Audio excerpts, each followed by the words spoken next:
বন্ধুরা, চিনি আমরা সকলেই কম বেশি খেয়ে থাকি, কিন্তু আপনি কি জানেন এই চিনি ফ্যাক্টরিতে কি মিশিয়ে তৈরি করা হয় আর কেনই বা এই চিনির রং ধবধবে সাদা হয়ে থাকে? এর মধ্যে কি পশুদের হাড় গুঁড়ো করে মেশানো হয়? আপনি যদি ভেবে থাকেন শুধুমাত্র আখের গুড় দিয়ে চিনি তৈরি করা হয়, তাহলে আপনি একদম ভুল। কারণ চিনি তৈরিতে এমন এমন জিনিস মিশানো হয় যা আপনি ভাবতেও পারবেন না। আজকে ভিডিওতে প্রমাণ সহ দেখাবো চিনি কিভাবে ফ্যাক্টরিতে তৈরি করা হয় আর পশুদের হাড় কেনই বা এর মধ্যে মেশানো হয়। বলে রাখি, ভিডিওটি খুবই গুরুত্বপূর্ণ, কারণ এই ভিডিওটি দেখার পর চিনি সম্পর্কে আপনার ধারণাই পাল্টে যাবে। সবকিছু জানতে ভিডিওটি শেষ পর্যন্ত মনোযোগ সহকারে দেখতে থাকুন। তার আগে ভিডিওটিকে লাইক করে চ্যানেলটিকে সাবস্ক্রাইব করুন। তো চলুন শুরু করা যাক। চিনি তৈরি করার জন্য সর্বপ্রথমে প্রয়োজন পড়ে আখের, আর এজন্যই চিনি ম্যানুফ্যাকচারিং কোম্পানি হাজার হাজার টন আখ ট্রাক্টর এবং ট্রাকে ভর্তি করে কৃষকদের কাছ থেকে ফ্যাক্টরিতে নিয়ে আসে। এরপর সেই লক্ষ লক্ষ টন আখগুলোকে ভরে দেওয়া হয় একটি বড় কনভেয়ার বেল্টের মধ্যে, আর সেই কনভেয়ার বেল্টগুলি আখগুলিকে পৌঁছে দেয় অন্য একটি মেশিনের কাছে। মেশিনের মধ্যে নিয়ে এই আখগুলোকে কেটে টুকরো টুকরো করে ফেলা হয়, কারণ বড় সাইজের আখ থেকে রস সংগ্রহ করা অনেক সময় সাপেক্ষ একটা বিষয়। এবার এই টুকরো করা আখগুলোকে একটা কনভেয়ার বেল্টের মাধ্যমে সামনের দিকে নিয়ে যাওয়া হয়। এরপরে কাজ হলো এই আখের উপর থেকে ব্যাকটেরিয়া রিমুভ করা।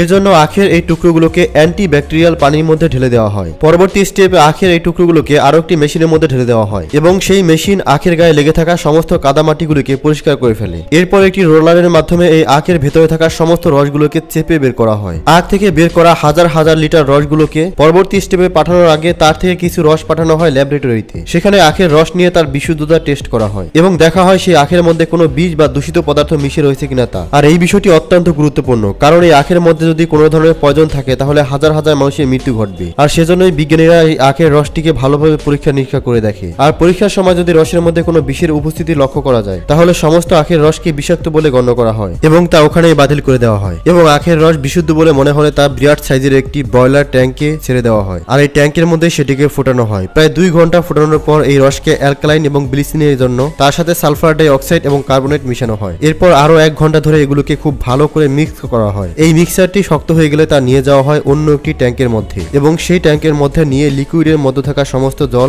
নিংড়িয়ে বের করে ফেলা হয়। এই লিকুইডটিকে এবার নিয়ে যাওয়া হয় এই মেশিনের মধ্যে। এখানে লিকুইডটি আরো কিছুক্ষণ জমানো হলে সেই লিকুইডের মধ্যে জমা পড়ে সুগার সিরাপ। এরপর সেই সিরাপের সাথে আরো কিছু কেমিক্যাল মিশিয়ে খুব জোরালোভাবে মিক্স করা হয়, আর একজন ওয়ার্কার সেই সিরাপ হাতে নিয়ে দেখে তার চিনি বানানোর জন্য উপযুক্ত হয়েছে কিনা তা। এইভাবে ঘুরতে ঘুরতে কারো চটচটে সিরাপ পরিণত হয় সাদা চিনিতে। বন্ধুরা, কাজ এখনো শেষ হয়নি। এবার এই চকচকে চিনিগুলোকে ঝুরঝুরে করতে ফেলা হয় অন্য একটি ভাইব্রেট মেশিনের মধ্যে, যেখানে 120 ডিগ্রি সেলসিয়াস তাপমাত্রায় চিনিগুলোকে প্রচন্ড গতিতে ঘোরানো হয়। এবার সাইজ অনুযায়ী চিনিগুলোকে আলাদা আলাদা করার জন্য আলাদা আলাদা সাইজের উপরে ফেলা হয়, যাতে স্মল, মিডিয়াম এবং লার্জ সাইজের চিনিগুলো আলাদা আলাদা হয়ে যায়। আপনারা জেনে রাখুন, চিনিকে সাদা করতে প্রাণীদের হাড় লাগে, কিন্তু চিন্তার কোনো কারণ নেই। ভারত এবং বাংলাদেশে এই পদ্ধতি অনেক আগে থেকেই ব্যান করে দেওয়া হয়েছে। এসব দেশে চিনিকে সাদা রং দিতে সালফার ডাই অক্সাইড ব্যবহার করা হয়। বন্ধুরা, ভিডিওটিকে লাইক করে চ্যানেলটিকে সাবস্ক্রাইব করুন। ধন্যবাদ।